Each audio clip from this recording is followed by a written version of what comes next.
Арбен Таравари, Зијадин Села, Дуј, Ленче Ристовска и се разбира Венко Филипче. Тоа се губитниците оваа недела. Одиме поред, за вакви лузери малку се 5 минути.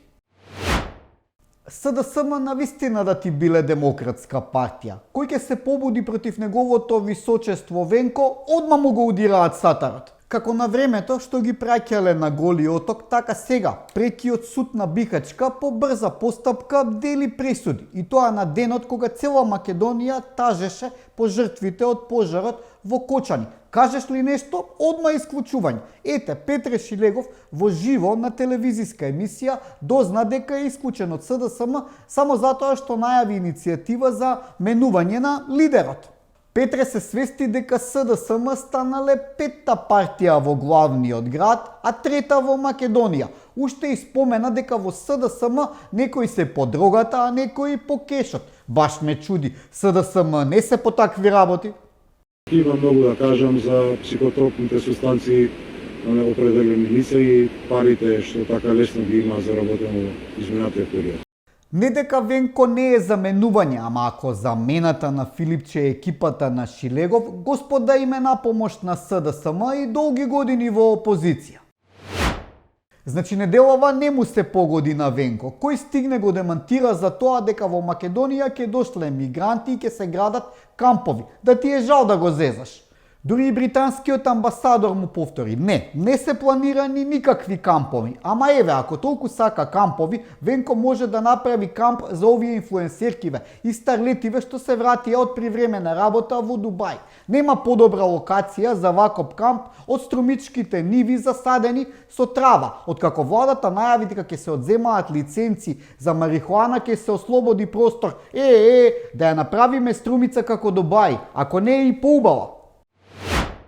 Уставниот суд не поведе постапка за Сейф Сити, што се вика камерите се законски. Каква е оваа дискриминација? Па нели Арбен Таравари и Зијадин Села тврдеа дека тие биле насочени кон албанците. Најмногу камери имало во Чај, а згора на тоа таблите не биле на албански јазик и казните требало да стигнуваат по пошта, а не на мобилен телефон. Онаа пошта што нивниот коалициски партнер Дуј ја уништи, па поверојатно е дека ќе добиеш седмица на лото отколку некое писмо или пратка од пошта. Туку сега ми текна. Артан Груби има изјавено дека Али Акмети не користи смарт телефон, туку обична Nokia 3310. А без за тоа да не се врати Груби, да му ги чита казните што ќе му дојдат на Али на gmail.com со мајмунче. Дуи им се многу љути на Уставниот суд, од што им се љути дури ги цинкарат кај дипломатите, бараат судот одлуките да ги носи со БДНТ.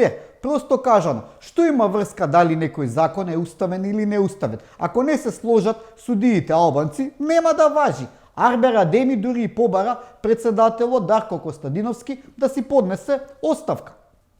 Штом командант Филџани бара, тогаш треба да си поднесе оставка. Од Дуи уште велат дека Уставниот суд станал параполитичка институција. Параполитички беа сите министерства, судови и обвинителства додека Дуи беше на власт, а оние на кои сега им пишувате писма ве поддржуваа. Тој воз помина. Уставните суди со одлуките што ги носат во последно време покажуваат дека има надеж за нашето 2,5% судство.